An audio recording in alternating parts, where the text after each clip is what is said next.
Don't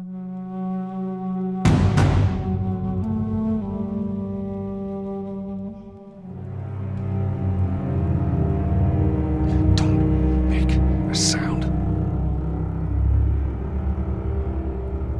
Quiet. This way.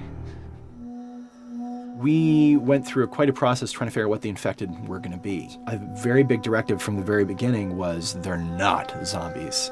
The early inception for it really came from a BBC video we saw called Planet Earth, where they were talking about a cordyceps fungus. As soon as we saw it, we were intrigued by the idea of what if it jumped to humans? In what interesting ways would it take over a human body and then force it to spread that infection? And we figured that the real evil in the game is the fungus. It's not the people. We want to see what kind of choices a human makes under that kind of pressure. There, see him.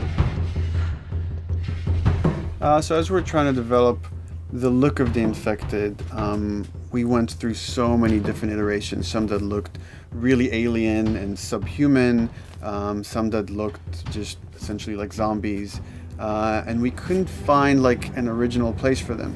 But one of our concept artists took a bunch of images of diseases or images of fungal overgrowth, and he kind of mashed it all together and he threw it on this person. It was definitely very challenging to try to convert that 2D concept into 3D, getting kind of the feeling right from all different angles. This isn't some decaying corpse on the ground. This is a living thing that's going to be coming after you in the world.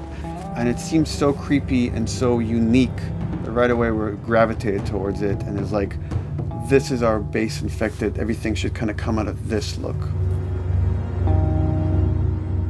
They use a form of echolocation to track down their enemies. Just like bats or even some blind people can see by making a clicking sound. They're like, oh, what if they make this sound and now they can see in the dark? A sound that on its own wouldn't be very scary. And then to associate it with something that people in this world are very fearful of, so that as you're exploring an environment, all of a sudden you hear this click and you're seeing everybody just get frightened, just everybody duck, everybody hushes.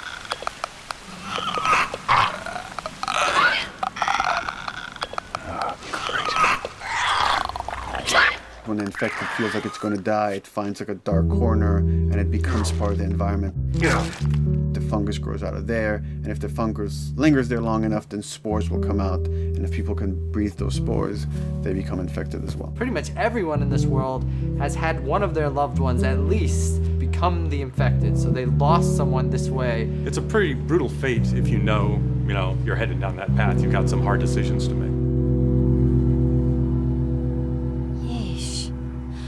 We actually made it. It's called luck. And it's gonna run out.